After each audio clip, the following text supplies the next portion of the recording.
बिस्मिल्लाहिर्रहमानिर्रहीम अस्सलामु अलैकुम वरहमतुल्लाहि वबरकातुहू।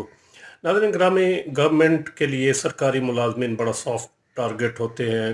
अपनी कोई भी पॉलिसी जो होती है वो लागू कर देते हैं फौरी तौर पर। और जो गवर्नमेंट सर्वेंट होता है, सरकारी मुलाजिम, वो कोई चून चुरा नहीं कर सकता। तो पूरा साल सरकारी मुलाजमीन को एक इंतज़ार रहता है कि उनकी तनख्वाहें बढ़ेगी। इस मरतबा भी वफाकी हुकूमत और सूबाई हुकूमतों ने जो है ना उनकी तनख्वाहें बढ़ाई, लेकिन साथ एक और बड़ा रिलीफ भी दिया कि टैक्स जो उसका स्लैब था, पहले 50,000 जो जिस मुलाजिम की तनख्वाह होती थी उसको टैक्स लगता था। यानी आप यूँ समझे कि जिस मुलाजिम की तकरीबन 60-70 हज़ार तनख्वाह होती थी, तो उसकी तनख्वाह में से तकरीबन 5-7 हज़ार रुपया जो है ना वो टैक्स की मद में कट जाता था। ये मंथली बेसिस पे होता था, यानी 5-7 हज़ार की मंथली किस्तें बन जाती थी। तो अब जो रिलीफ दिया गवर्नमेंट ने, उन्होंने कहा कि जी अब 1 लाख रुपए से ऊपर जो है ना वो जिसकी तनख्वाह होगी उसको टैक्स लगेगा। तो यकीनन ये एक खुशी की खबर थी मुलाजमीन के लिए, उन मुलाजमीन की कि जिनकी तनख्वाहें 50,000 और 1 लाख के दरमियान थी।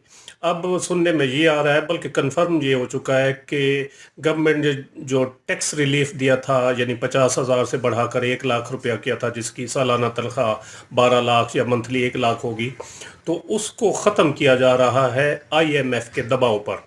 ये जो चेयरमैन हैं FBR के, फेडरल बोर्ड ऑफ रेवेन्यू के, आसिम महमूद, उन्होंने इतराफ़ किया है कि IMF ने बजट में तनख्वाहदार तबके को दिया गया टैक्स रिलीफ मुस्तरद कर दिया है और इसमें इजाफे का मुतालबा किया है।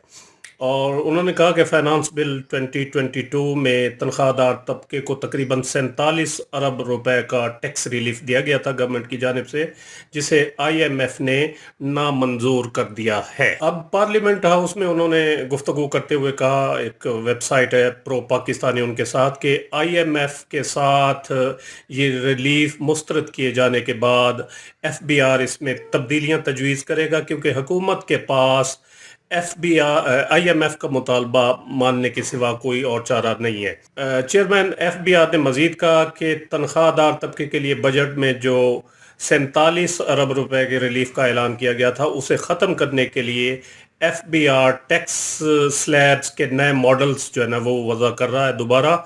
और उन्होंने कहा कि पर्सनल इनकम टैक्स रेट्स पर हुकूमत और IMF में इख्तलाफ है, और मौजूदा तजवीज़ जो है ये, यानी 50,000 ख़त्म करके उसको बढ़ा के 1 लाख करना टैक्स स्लैब, तो ये IMF को उन्होंने कहा कि काबिल कबूल नहीं है। और हुकूमत जो है वो चाहती है कि कम आमदनी वाले जो शहरी हैं उन पर ज़्यादा बोझ न डाला जाए, लेकिन IMF जो है ना वो इस सिलसिले में राज़ी नहीं हो रहा। अब FBR जो है ना वो मुख्तलिफ स्कीमें सोच रहा है, जिसमें कहा जा रहा है कि हुकूमत माहाना 1 लाख रुपए तक कमाने वाले जो मुलाजमीन हैं उनको टैक्स रिलीफ दे सकती है, और ये वापस भी लिया जा सकता है। लेकिन अगर इसको बरकरार रखे तो फिर आगे जो 1,25,000 तक जो स्लैब बनेगा, उसमें बजट में तजवीज़ किया गया था 1,200 रुपये टैक्स, तो अब उसकी बजाय 2,500 रुपये वो कह रहे हैं कि हम कर देंगे। इसी तरह माहाना 3 लाख रुपए जो जिनकी तनख्वाह थी, उनको बजट में तकरीबन 7,000 रुपये तजवीज़ किया गया था टैक्स, तो अब वो कह रहे हैं कि 10,000 रुपया वो हो जाएगा सालाना टैक्स। इसके अलावा 3 लाख माहाना तनख्वाह कमाने वाले जो है वो, उनका टैक्स पहले तजवीज़ किया गया था 19,500 रुपये, तो अब वो IMF के मुतालबे पर जो है ना उसके बाद तकरीबन 24,500 रुपये हो सकता है। तो ये नाजरीन एक ख़बर थी जो आपके साथ शेयर करना मुनासिब समझी। उम्मीद है आपको ये वीडियो पसंद आई होगी, जिसे लाइक और शेयर ज़रूर करें और अपनी राय का इजहार कमेंट सेक्शन में ज़रूर करें।